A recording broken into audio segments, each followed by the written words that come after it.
to our edition today of Author Circle for June 18th, 2022. We're going to have an exciting interview today. But before we start, I need to share a few things about who we are and what we're all doing here. My name is Groh, and I am part of Author Circle live talk show. I am also a peer support coordinator of Voice of Men 360. My company name is Mastermind Group. Voice of Men 360 is a nonprofit organization founded in 2020 based in Toronto, Canada. Voice of Men 360 was born out of seeing a tremendous need for stepping up, provide services to help support and overcome men's and boys' life challenges. We are part of International Men's Day. International Men's Day has been serving for over 21 years, and so far 90 countries around the world joined together and doing various activities regularly. International Men's Day follows 6 pillars, which is the overall well-being of boys and men. We follow in the same footsteps. Why do we have Author Circle? Voice of Men 360 wants to recognize and appreciate the individuals who have been contributing in the areas of boys and men's issues through their writings. Participants around the world will be joining and sharing their contributions and experiences. The show runs on the third Saturday of every month from 11 a.m. to 12 p.m. Eastern Standard Time.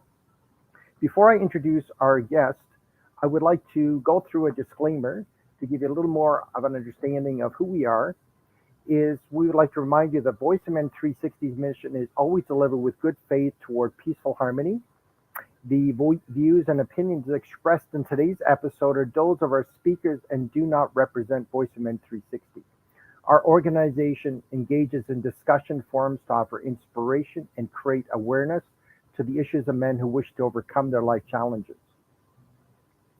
We are not providing medical or therapeutic advice. Should you require that type of assistance, we recommend you contact a medical professional immediately. If you have questions or concerns about today's episode or any Voice of Men 360 content, please email us info@voiceofmen360.org. And today's guest is Dr. Avrum Weiss.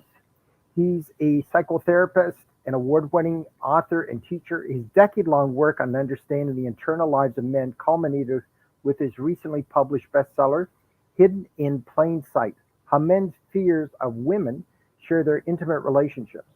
Dr. Weiss is a regular contributor to Psychology Today website and offers workshops nationally about psychotherapy with men and helping men and women understand each other.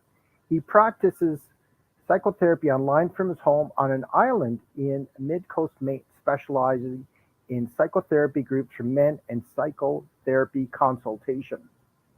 So we'd like to welcome today our special guest, Dr. Avrum Weiss. It's a true honor to meet with you today.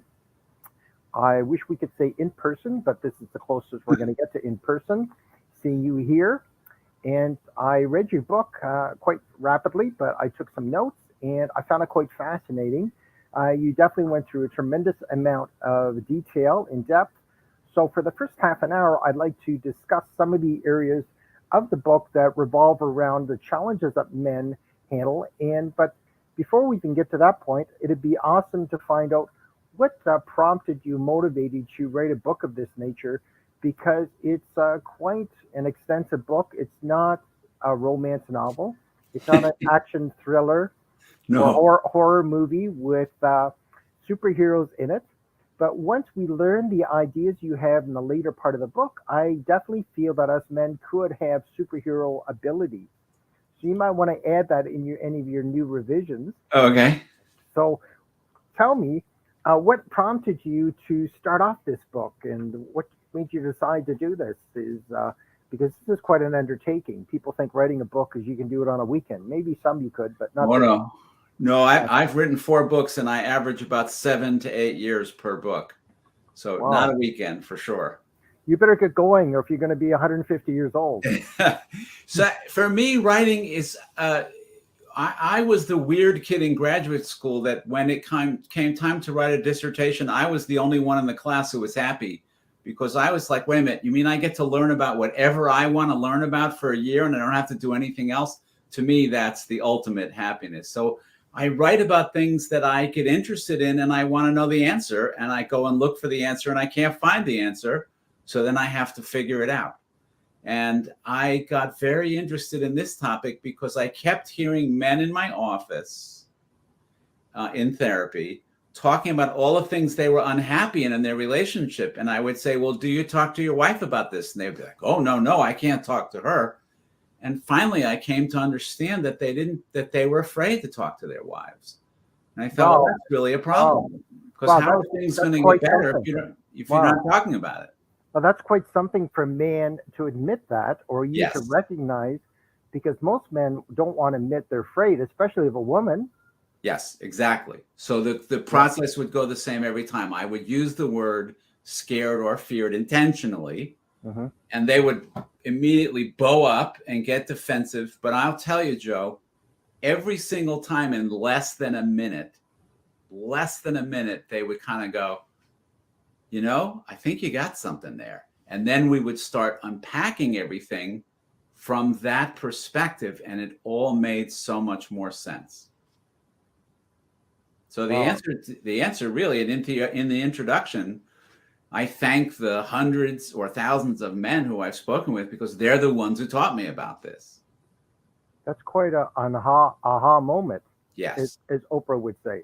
That's an aha moment, I would say, definitely. It is an aha moment. The term originally, by the way, is from Fritz Perls. The aha, that term came from Fritz Perls in Gestalt psychology. And it was an aha moment. And what I've come to understand is that they're out there to learn. You just have to listen. That's amazing. Well, you remind me of myself, because I constantly looking for areas that I can improve and grow in. And if you don't find the answers, then the key is keep digging deeper. And I love digging deep enough so I don't solve my own problems, but I'm in a position to be able to coach and teach others, which is exactly what you're doing. So that's very admirable. And in the book, for me to copy and write notes, it was about 300 pages. I definitely didn't do that, but it's summed up.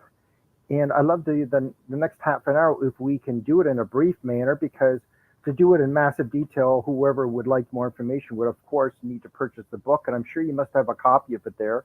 I just have the PDF. Do you have a copy you can show our viewers and listeners? I actually don't have one with me. No, I'm sorry, I don't. Okay, well, just to remind everyone, I love the title. It's called Hidden in Plain Sight, How Men's Fears of Women Shape Their Intimate Relationships. And that's quite a thought-provoking subtitle, How Men's Fears of Women Shape Their Intimate Relationships. I think we could repeat that 10 times and still try and figure out what is that guy talking about. But well, just to say one thing at that point, the reason it says intimate relationships is that those fears shape their intimate relationships with women and with other men. Very interesting. Very interesting. Well, you've got listed subtitles 7 different fears of women. So I don't know if it's going to be possible we can give brief understanding of them. And then the second half of our interview here, talk about some resolutions, which you've done a fantastic job of. So we've got fear of being dominated and controlled, fear of entrapment, fear of failure to protect and provide, fear of women's emotions, fear of being inadequate, fear of being abandoned. That's a big one for a lot of people. Fear of being feminine. That sounds shocking. A man fearing of being feminine. Wow. So you've got some amazing things there. I'd love to review a little bit. And what I really like through a lot of the chapters, you throw in some quotes, and they're quite really good, some of them.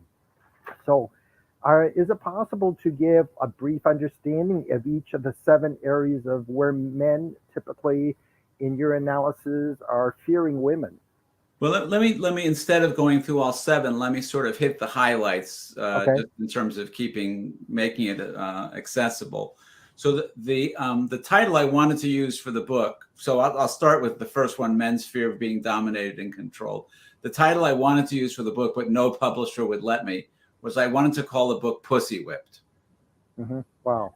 Because isn't it interesting that the worst thing a man can say to another man is that he's controlled by a woman, that he's pussy whipped? And if you think about it even more carefully, it's not just that he's controlled by a woman, but controlled by his need for a woman.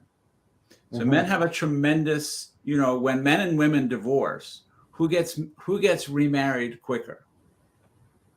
Probably the man, wouldn't it be? Way quicker. Yeah. Men remarry way faster than women. So if men don't need women, how come men are so quick to remarry? So our dependency on women is hidden from ourselves. We deny it to ourselves.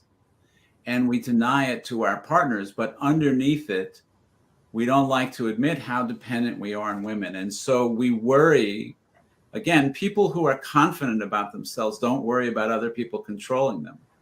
But remember, most of us grew up being controlled by a woman, right? Our moms.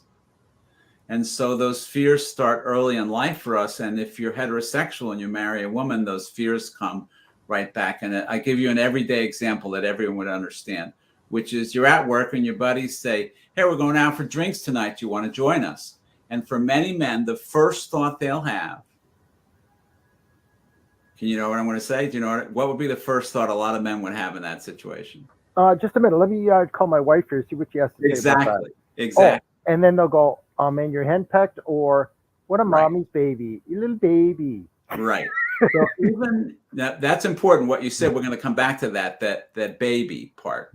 So even if their wife is thrilled that they're going out with their friends, even if she's never objected to him going out, it's still the first thought that comes to a lot of men because we are so trained. Most guys grew up watching their dads. How did your dad express his caring for your mom? In what form did he express his caring for your mom? Mm-hmm. If you don't mind, very interesting questions that you're doing here. Well, if you're asking me directly, personally, my questions, my particular situation was a different situation in terms of the atmosphere was far from pleasant from my childhood memories. Yeah. I came from quite a tumultuous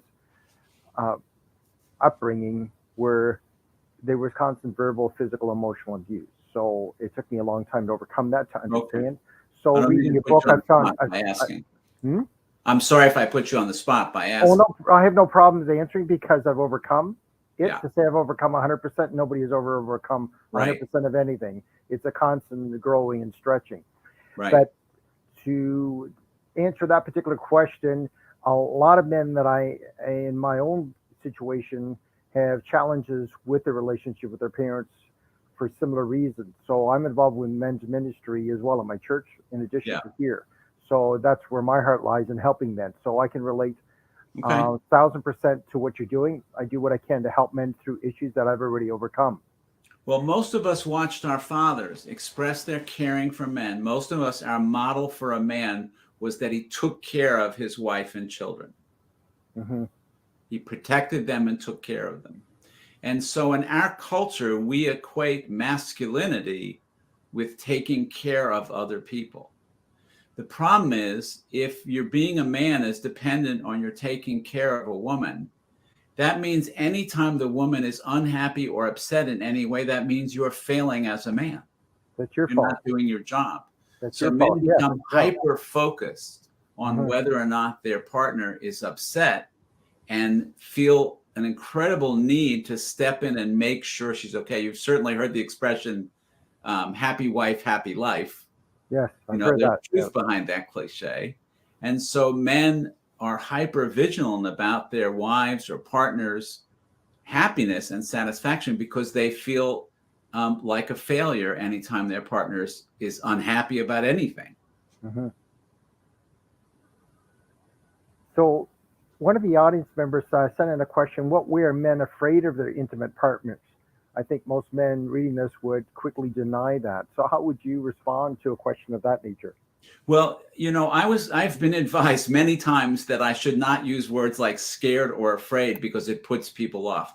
But the problem is, I know it puts people off. The problem is, those are the right words, and those are the words that accurately describe it, and it puts people off, but just briefly. Mm-hmm. So that's why the book's called Hidden in Plain Sight, because men are almost universally afraid of women. It's right there, but we can't see it. But in the kind of example you and I were just talking about, that's where you see it. I'll give you another example that everybody can relate to. In arguments in heterosexual relationships, most men are determined to keep the argument. Now we're down to the fear about men are afraid of women's emotions. Why are men afraid of women's emotions? Because men are trained to not feel, to not acknowledging having feelings themselves. And when you're in an argument with somebody who's getting emotional, what happens to you? You get upset. Mhm. So when men are always saying things like, just be rational, be a grown up, just have a rational adult conversation with me. What they're doing is they're trying to get the woman to be less upset so that they will feel less, so that they will feel less threatened by what the emotions that they're having. Well, what came to mind is a different twist, and I don't think you've mentioned it in your book about um, guys seeing the woman of their dreams, and everyone has their own concept of what beauty entails. Seeing the woman of their dreams and being reluctant, thinking that she will reject him, and perhaps embarrass him or shame, and then especially in front of his friends, whether he's 14 years old or 40 years old, Yep. and then wondering, should I? So definitely, if a man is asked about that, you were too scared to talk to that woman because she was so beautiful and sexy. You were too scared. What could she have done other than reject you? She's not going to hit you over the head with a fry pan. And if you don't ask her out on a date, you don't have anything. Now you have a choice of yes, she'll go out on a date, or no, she won't. But right now, you have nothing anyway. So why not try? So But I think why not try? that's right. Exactly. That's right. That same guy might work in sales and he'll make 50 cold calls this week, taking the exact same risk in the work setting and not think twice about it. So why is he more vulnerable? Why is that more intimidating to do? Because his person is on the line. It's not just his work performance. It's the rejection feels like a rejection of your value as a person. Well, we're told in business, don't take it personal. Right. Oh, if they reject your product, your service, your business, don't take it personal. Exactly. It's nothing personal. Oh, right. yeah. It sure is. It's so easy to act that way in public. Yep. But you go at home and you cry because you got rejected 10 times in business. But we're told, don't take it personal. Right. Oh, it's nothing personal. But you see a girl at Starbucks, you want to ask her to date? Oh, don't. She might reject you. So what? Right. Right. I had a guy tell me once that he could tell when he walked in the house if his wife was upset with him. Before he saw her, he swore that he could feel it in the air if she was. So he was so worried about her disapproving of him and being upset with him that when he walked through the door, that's what he started thinking about. Am I okay? Is she okay? We have a problem? Something I need to take care of? He could feel it. How about when you ask your wife or girlfriend or whoever, or mother, how is everything going? Is something bothering you? No, I'm fine. Right. And they don't believe it. They're like, no, we're not okay. But yeah, exactly. Because I'm fine. Because men are not okay if their partner's not okay. Yeah. But you can see it in their eyes and their body language. Yep. They say they're fine. They're lying. It's a cover up for the truth that they're doing pretty terrible. They're upset. They're angry. They're stressed out, worried. Something's wrong there. Right. And why aren't the women telling the truth? They're too scared to tell the truth too. Well, I'll tell you why. Because women, it's the power of the powerless. Since women, in many cases, do not have any overt power in their relationships, they've learned that the way to get a man's attention is by being upset. So if they say to him, honey, you never take me out, we never spend it, we never socialize, we don't go out with friends, that's going to get blocked. Mm-hmm. Wow. But if you get distressed and worried, then he'll move forward and be much more attentive. So we train them to treat us that way. We don't like it, but we created it. Sorry about the disturbance. I thought I turned all the phones off. Yeah, we'll put it They can leave. I already told people my schedule now, but no, there's still people call. So they can leave a message. Okay, so that is very fascinating as to what you're describing there in terms of really bringing it out in the open rather than hiding that there is real fear happening. Yes. We're just not admitting it. We're putting it underneath the carpet, pretend that the dust and dirt doesn't exist, and hope no one notices. And do you feel that it's a falling major trigger? A man feels his decisions or authority could be threatened? Absolutely. Yes. The kind of situations that trigger these fears are any situations that make men feel less powerful, less in charge, less in control, which is what we associate in our culture with masculinity. So the last fear is the fear of femininity, which means all men have aspects to themselves that we stereotypically associate with femininity. So unfortunately, in our culture, we associate things like intimacy and vulnerability and warmth and closeness with femininity. So when men act in any of those ways, they're afraid that other men will mock them as being feminine. So there's a wonderful story about a tribe that has a coming of age ritual. And in this tribe, like many pre-industrial tribes, the boys live in a hut with their moms until puberty. And at puberty, the men come and kidnap them and take them out in the jungle and initiate them into manhood, which usually consists of torturing them, scaring them, terrifying them. But then they're a man. That's how they make him a man. Then he comes back to the tribe. And in this particular case, the young boy comes to, and he's going to go get his stuff from the woman's hut and move in with the men. But he does something interesting on the way. When he comes to the village, his mother meets him at the edge of the village, and the boy slaps his mother and then goes and gets his stuff and moves in. So my question to you, Joe, what is the purpose of the slap? What's the meaning of the slap? Why doesn't he just go to the woman's hut, get his stuff, and move into the men's hut? Why the slap? What does that do? That's a very good question. Would that be a way of showing his disgust of what's going on? That's exactly right. He's showing the other men, I'm not a mama's boy anymore.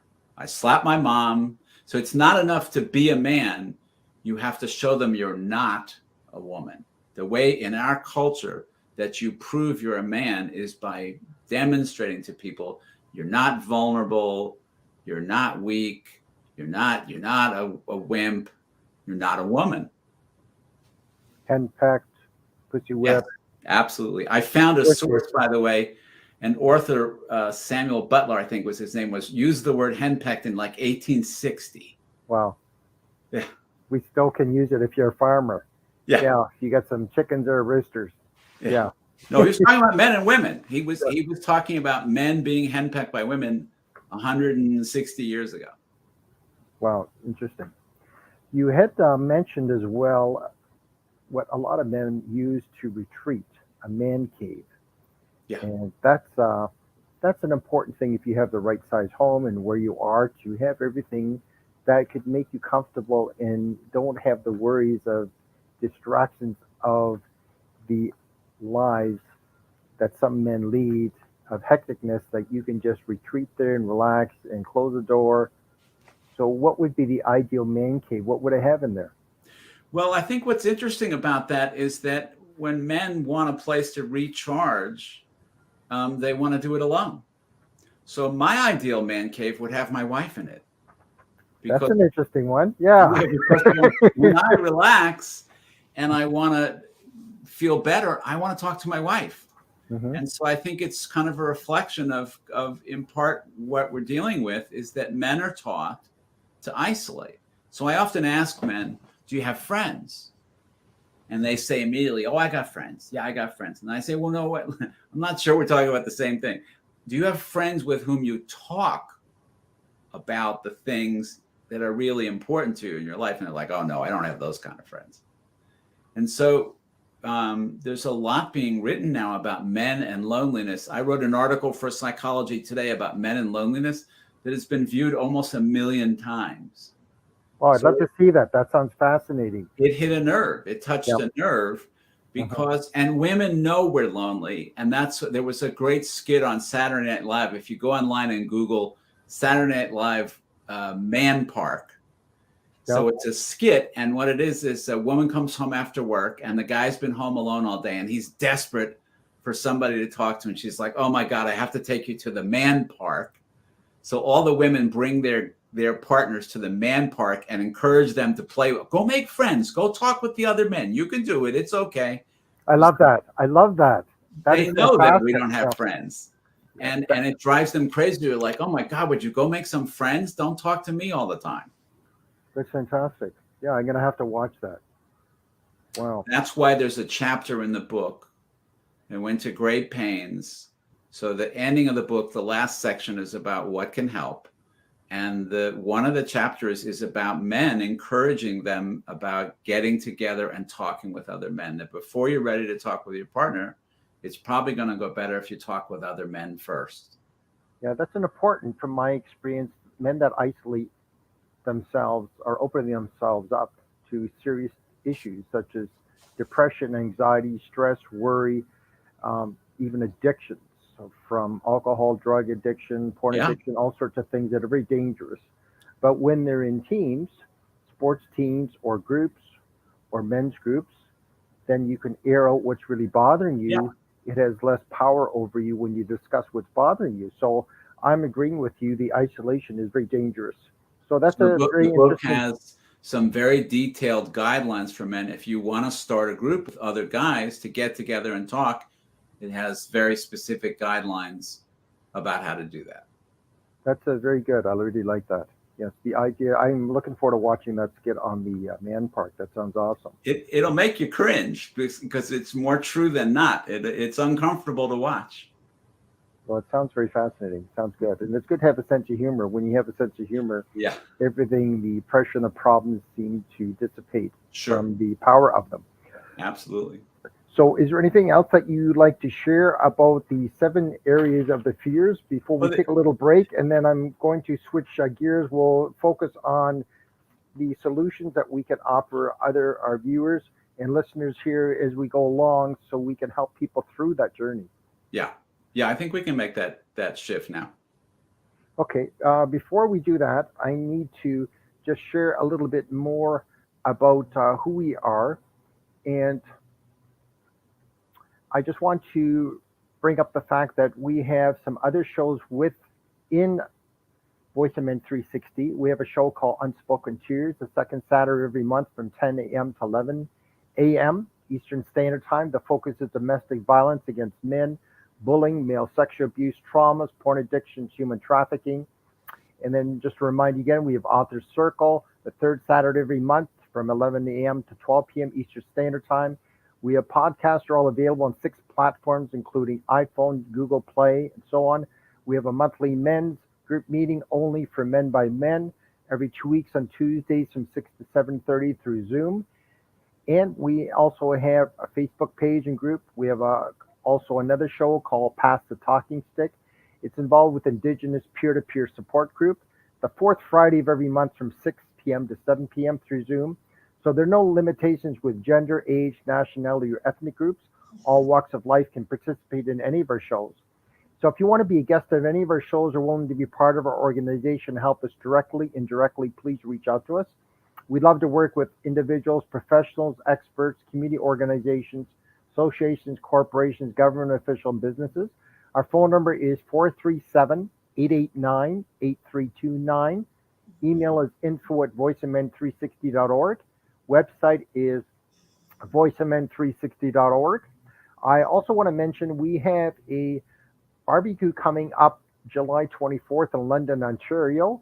I think there's a poster if that's available. If not, you can get more information from our Facebook group, Voice of Men 360. Feel free to get on our mailing list, and we can provide you more details about that as well. So let's get back to resume the program. It's been quite fascinating speaking to Dr. Weiss today. So I'd love to get some information, and I hope that people there's the poster. It's July 24th from 10 to 3 p.m. Springbank Park, Area J, 1085 Commissioners Road West, London. So it's basically going to be focused on dads, fathers, sons, cousins, grandfathers, the male population, but of course we want the ladies that are joining in and enjoying their company. So look forward to seeing everyone that can possibly make it.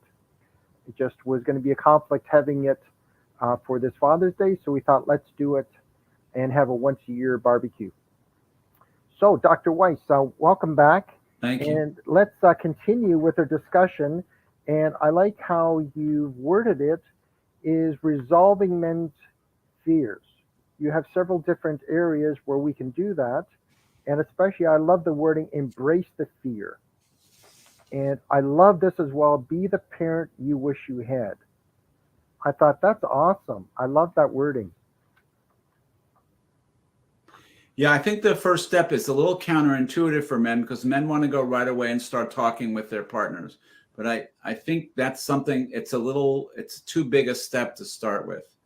Mm-hmm. One of the things that has very pleasantly surprised me I started doing psychotherapy groups for men a little over 10 years ago. And I remember the night before the first group, I remember getting ready to walk into the room thinking, this is the worst idea I've ever had. This is going to be absolutely terrible. They're going to talk about sports. They're going to talk about politics.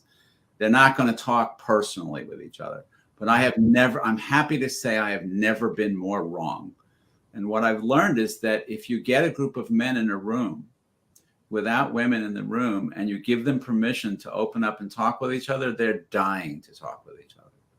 And so I think the first step for men is, whether it be with friends or setting up a support group, is to first begin by opening up and talking with other men about what goes on inside of you before trying to start talking with your partner. Let me ask, that was an interesting point you just brought out, is they're willing to open up when no women present. What is your professional opinion why men are more willing to open up when women are not present, rather than what if a waitress was there at a restaurant? Because they're scared. Yeah.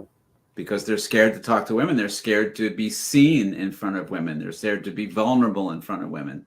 They're scared to open up in front of women. And if you don't see men without women, if you don't see men talking to men, you think, oh, that's just the way men are. They're withdrawn. They're not emotional. So if you look at the research, what's interesting is boys' friendships with other boys when they're young are as intimate as girls' friendships with girls.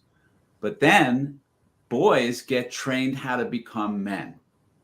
And so they lose their closeness. It's a tremendous loss for boys. They lose their closeness, their best friends. And they go to this stoic, withdrawn place that they're taught they have to be a man.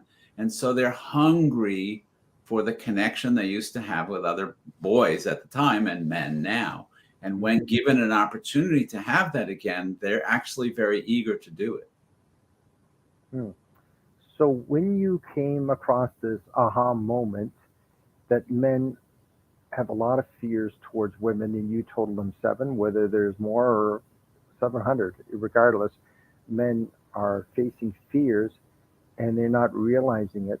But once they're recognizing it and willing to face those fears, has there been progress in the success of relationships between men and women, whether it's man and his sister, man and his mother, or grandmother, or his wife or girlfriend? Have things improved when they recognize that? Yes, it's a great question, because what happens when men and women start to understand how much of the problems in the relationship are the result of men being scared, it changes how women see their partners. So women go from being sort of critical and angry at men for being withholding to being more compassionate and empathic, understanding the fears that are underneath. Let me read you a quote from one woman, which I think will help you understand it.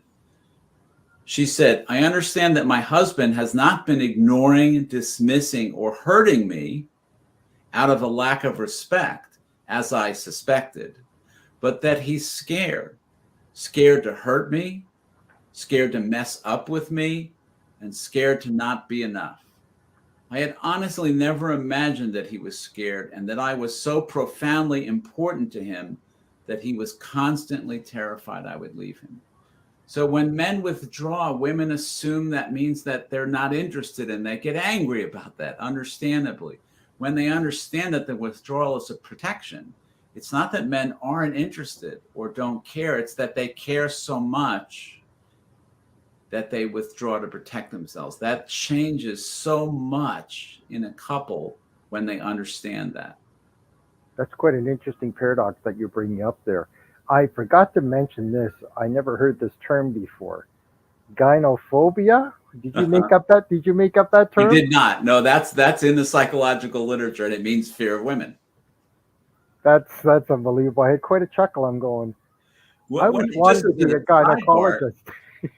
Freud and his colleagues were talking about men's fears of women 140 years ago. Yeah. It's not a new idea. It's a kind of a lost idea that never got developed. but people were aware of it and talking about it over 100 years ago. Well, I had friends, we joked about becoming a gynecologist, but then you brought that term up, and I thought that was quite hilarious. I like to be a gynophobia. Yes, that's very fascinating. So, and hostile sexism. I wrote down, you need to define that. Anyway, we're backpedaling a little bit. I should be focusing that, but I looked at my notes and I thought, I can't help myself. I got to ask that because you have some very fascinating terminology here. The average person that goes to the coffee shop isn't going to be bringing these terms up. Well, hopefully I've explained them in a way that makes them clear. Hopefully they're not just jargon thrown out there. Yeah. I really pride myself on writing in a way that is accessible. When my mother-in-law was alive in her 80s, I would show everything I wrote to her because my criteria was if she didn't understand it, I hadn't written it well. So it's very important to me that anything I write, and that's why I write for Psychology Today. I think all of these ideas are complicated ideas, but you should be able to talk about them in language. So I always feel particularly good when somebody says, oh, that was easy to read, easy to understand. That's very important to me. So a grade 5 person can read it. Absolutely. Yeah. I think what we do is we tend to blame the reader like they didn't understand it. But my thinking is if you didn't understand it, I didn't write it well. Yes. For the average person, it would take some rereading and reevaluating to get the understanding of it. So, I hope not. So I had to read it a couple times, but most of it was pretty straightforward for me because of what I've chosen to study in terms of understanding these things. So lay out a little bit of some steps that men can follow, how they can help themselves and help each other, and focus on some personal growth of revealing what's really the honest truth going on inside them. So there's less fear, but more walking in faith with power, boldness, and courage. Would that be possible with some of your positive steps for solutions to move forward, to progress the future? Absolutely. The men and women each have a different sort of emotional task in doing this work. For men, the primary defense for most men is withdrawal. When men feel threatened, what they tend to do is withdraw emotionally. So for men, the challenge is to be courageous enough to not withdraw, but to hang in there and to learn how to talk about what's going on with themselves rather than withdrawing.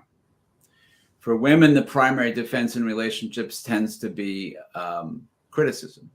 Mm-hmm. When they're unhappy, they tend to get critical of their partners. And so for women, the task is to sort of relinquish the defense of criticism and to talk with their male partners instead about how their behavior is affecting them and how much they want, how they're not trying to criticize or push away, but how much they're really trying to find a way to connect with him. Mm-hmm. That's very interesting. So what steps could you outline for some men to look at how they can improve their life for some positive steps in the right direction, that they can help each other through these things, through discussing really what's going on? Well, I think the two things we've talked about. One is to find a group or either friends or other men to talk with, so that you begin to learn how to open up and how to talk about your life and how to talk about yourself with other men, which is less threatening. And then to continue that work with your partner, to sort of take what you're learning in talking with other men and use that to help you be more open and more vulnerable and closer with your wife, partner.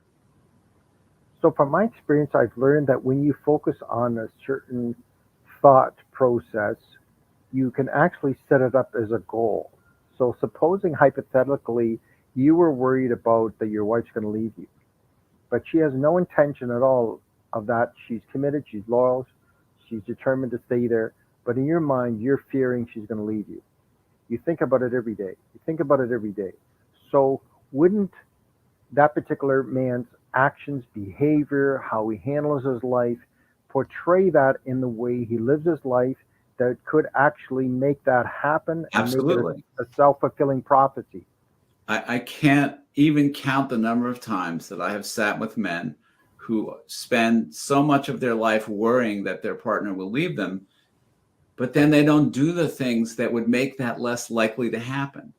They're so focused on the worry, on the fear, but then you ask them simple things like, well, when's the last time you went for a walk with your wife? Or when's the last time you sat down and talked to her?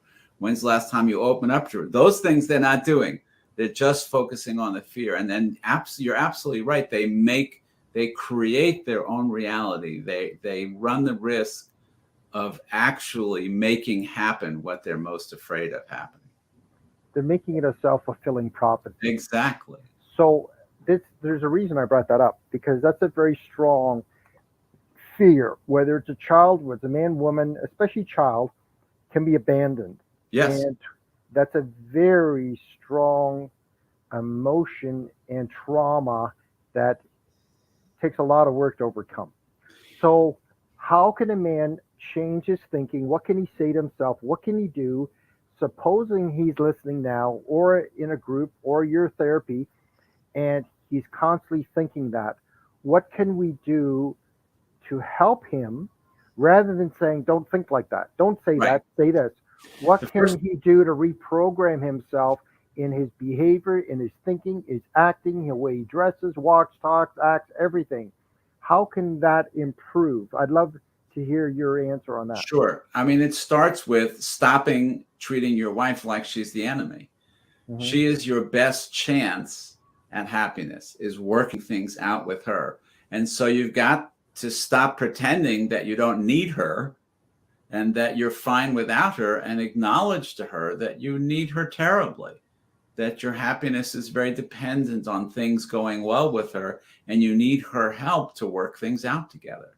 So you've got to move away from that kind of oppositional position to, we're a team. How are we going to figure this out together? Wow, that's very profound what you just said. The way you articulated that is very profound. And I think a lot of men. I used to have a sign in my bedroom that said, remember me, I'm on your side. Yeah, I really like that. Yes. Because couples can forget and start acting like one of them's going to win and one of them is going to lose. Well, there's no winning and losing in a marriage. You start trying to win, it's just going to be a lose-lose. Mm-hmm. There's no winning. Yeah, you're making some very valid points that are very profound. And I think even the last sentence needs to be written out and repeated 20 times so we get it. Because that's why I put it in my bedroom, to remind me. I think that's very profound. It might sound very simplistic, but the reality is, if you write it out and read it out loud, you go, wow, it's very profound. So I'm glad this is being recorded so we can rewind it and say, what did he just say? That sounds so simple, but is very powerful, what you just said. Because I think a lot of men that are struggling with relationships, or even women, might think totally different, and that's why they're in the mess that they're in. Well, men are trained to compete and to win. Mm-hmm. If you think back on the games you played, most little boys played games that involved competition and aggression. Mm-hmm. And so we didn't learn about cooperation and working together. We learned about winning. And so then when it comes time to relationships, we sort of don't really know what we're doing. So are there any affirmations that a man could say to himself to hopefully change the language that he's saying inside his head, that he never says to anyone except maybe the men that he knows very well, that he can share things? I think I might go with, we're on the same side. Mm-hmm. As an affirmation, like, remember, we're on the same side. We're on the same team. We're going to sink or swim together. A lot of times we can be our own best friend or worst enemy. Absolutely. So if a man keeps thinking about that his life could crumble apart and anything could mess up, there must be some wording that he could say to himself and treating himself like he's his best friend, or like you said in the one line I wrote down is, where is it now? About being the parent you never had. Something like that you wrote. Yeah. Well, another thing that would be really helpful when you get into a rough spot with your wife and you're forgetting that you're on the same team and you're kind of getting into a lockdown defended place. It'd be great if you had a friend you could call who would meet you for a cup of coffee and help calm you down and get you to a place where you're less defensive and you go back and have a helpful conversation. But most men don't have that person. But that's when you really need another man to talk to. kind of talk you off the ledge. Yes, how many friends do we really have we could count on if the bottom falls out? One of the things I like to ask when I'm seeing couples and men are behaving really badly towards their partner, I like to say to them, tongue in cheek. So let's just say something. He said something really awful and mean to his wife. I'll turn to him and say, "So you don't like sex, huh?" And they'll be like, "What do you mean I don't like sex? I like sex." I'm like, "Well, I know you're not having any sex. If you're talking to her like that, I know that you're not having any sex. So it must not be very important to you. If you talk to her that way, sex must not be very important to you." That usually gets their attention. I'm sure that'd be a wake-up call.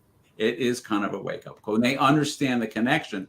A really wise person said to me once, was a woman, of course. She was trying to explain to her husband what helped her be in the mood to make love. And she said, "Honey, what you don't understand is foreplay starts the minute we wake up in the morning. It doesn't start when you get horny at bedtime and want to have sex. Foreplay starts the minute you open your eyes in the morning." We have an all-day activity here planned. It's about your connection with me, and you can't be rude and mean and distant from me all day and then think I want to have sex. Yes. Well, I like the way you said we're on the same team. Yeah. If you want to treat your friends, your boss like that, that's one thing. But come home and treat your wife with dignity, honor, respect, and love and care and kindness. Yes. Treat her like she's the most important person in your life. So you did mention about a group starting a group, and that may be for some. For me and you, that's a very elementary thing because I've done it for many years. I know even how to start it when nothing's there. But for some men that don't have the initiative, not to say here the mechanics of starting a group, but let's say it was you and myself and another 4 other men. Let's say we had 6 men. What would be what's the word I'm looking for? The steps we could do, not like in a dentist chair to get them to open up. An icebreaker. Yes. What could we do? Yes. What I To get suggest them to open up. Yeah. Right. What I suggest is to just start a book group, which is not threatening to anybody, and Mhm. read this book as your first book and Mhm. read it together. And then that's the icebreaker, and that'll help get the group going in a more personal, open direction. And that's not threatening to anybody. To have a book group and talk about a book is not threatening. That gets everybody in the room and starting to talk with each other. And then I think it'll go from there. I also set up, in the book, there's a link to a Facebook page for guys who are doing groups like this. If they want to talk with each other or they have questions for me, I'll respond to any message on that page. Okay. So that guys can talk with each other about how it's going and what they're learning and tips they learn to make find the right people, get the group going.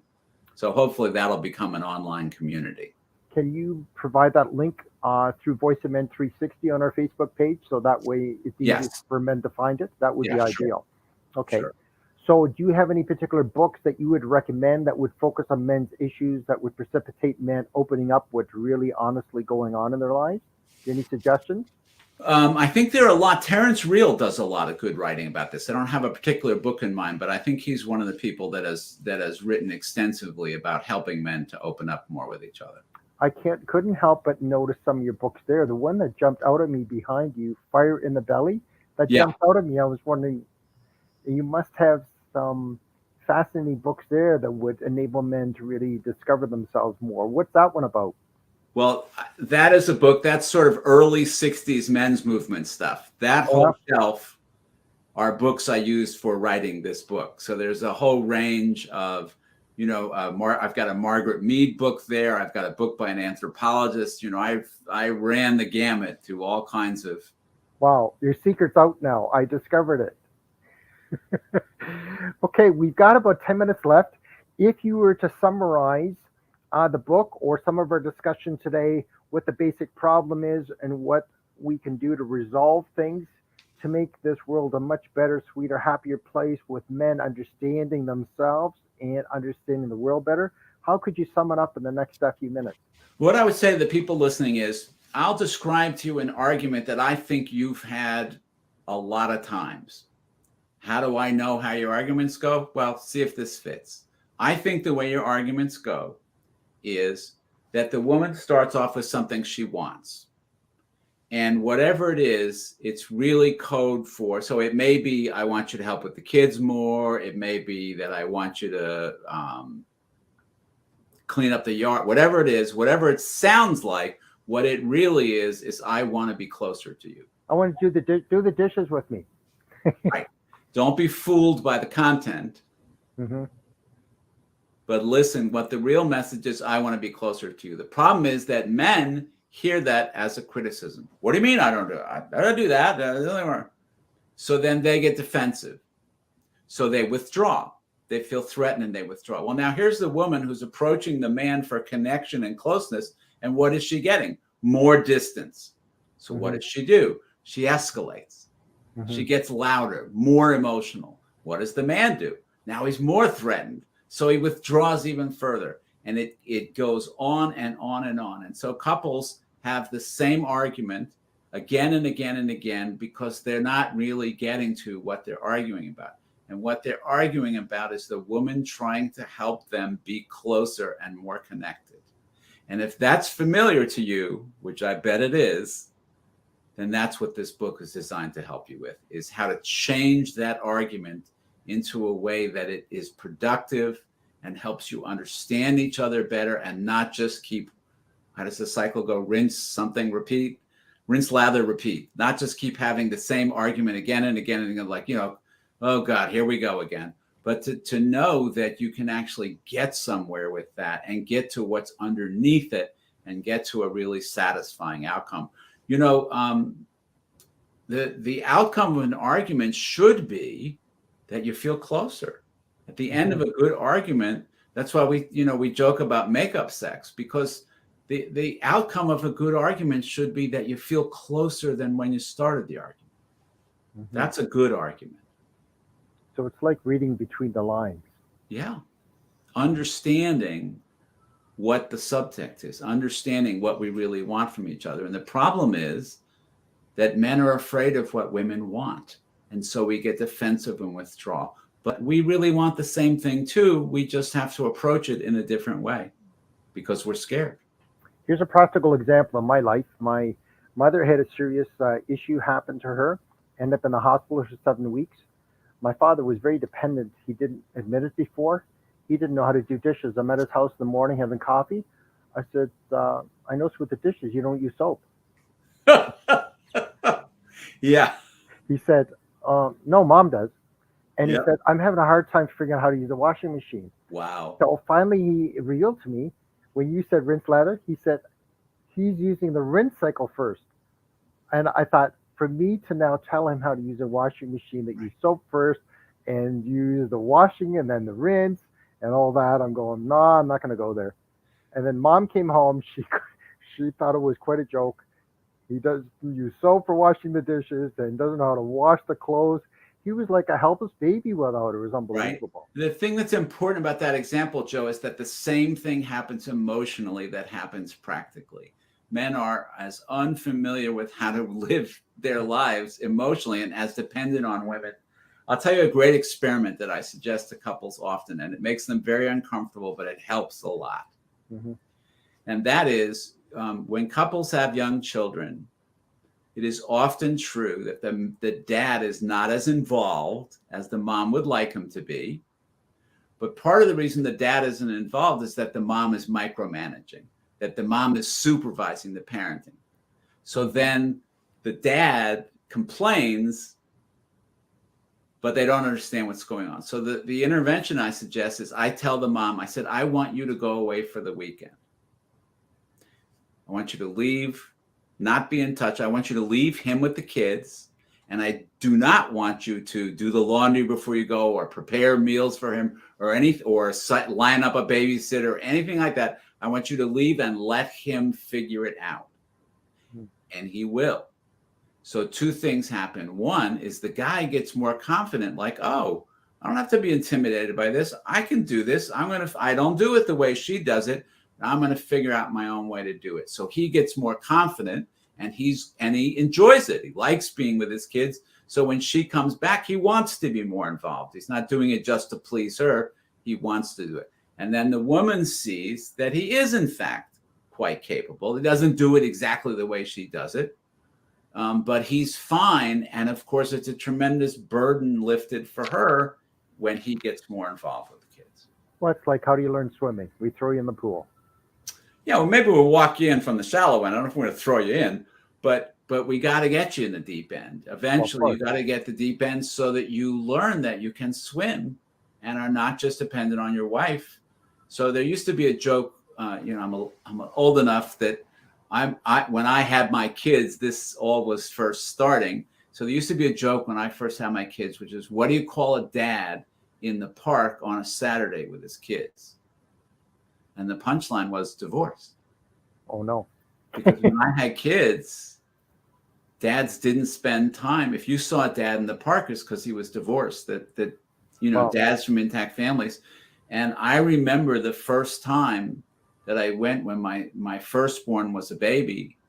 I went into a McDonald's bathroom, and there was a changing station in a McDonald's men's room.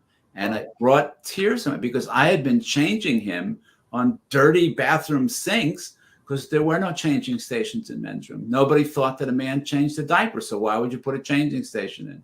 Wow. And I walked in, and there's a changing station at McDonald's that literally brought tears to my eyes. Oh, that's interesting. I thought the world, if there's a changing station in a men's room at McDonald's, maybe the world really is changing. Not ending yet. So you did mention in the beginning you have a total of how many books? I've written 4 books. Okay, can you enlighten us a little bit, the brief time we have left, on the other 3? Sure. The first book I wrote was in 1991. I had a fabulous mentor who was one of the founders of a school of psychotherapy called experiential psychotherapy. And I was his student, and I helped him write his book about experiential psychotherapy, which is called Experiential Psychotherapy, A Symphony of Selves. And then probably about 10 years later, I wrote my first book on my own, which in some ways is really the book I'm proudest of because I actually wrote a new theory of change. I wrote a book about, it's called Change Happens, When to Try Harder and When to Stop Trying So Hard. And that book is about how I think the process of change happens and what to do when you get stuck. The book suggests that change is a naturally occurring process, and that when you're not changing, it's because there's a particular impasse, and it tells people how to get through those stuck places. Mm-hmm. And then the book before this one was called Living and Loving Mutually, which is a series of columns, from online columns that are written mostly for couples. So there's a chapter on dating, there's a chapter on sex, there's a chapter on how to resolve conflict.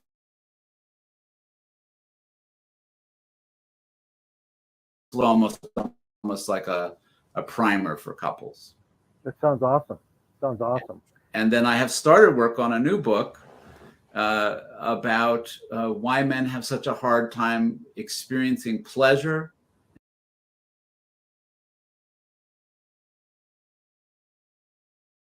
and being playful.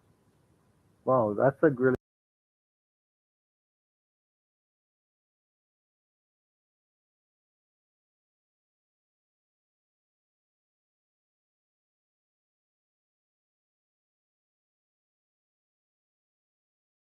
good one. I'm looking forward to the day that is finished so we can interview you again. Well, probably if my pace holds, it'll be 7 or 8 years from now before it's finished. Well, I'll keep you in my prayers that you last till at least 95. There you go. So it was thoroughly an enjoyable pleasure, and the saying is so true. Time flies by fast when you're having fun. Yeah. So our time is almost up for today, and it was a wonderful experience today, and I thoroughly enjoyed it, and I look forward to our next Author Circle next month, the 3rd Saturday from 11 a.m. to 12 p.m. Eastern Standard Time. We had a few people went on Pacific Standard Time. You got to realize there's a different time zone. So I look forward to hearing everybody and seeing everybody with our new talk coming up very soon. So make it a wonderful Saturday, everybody, and keep smiling. Take care. Take care.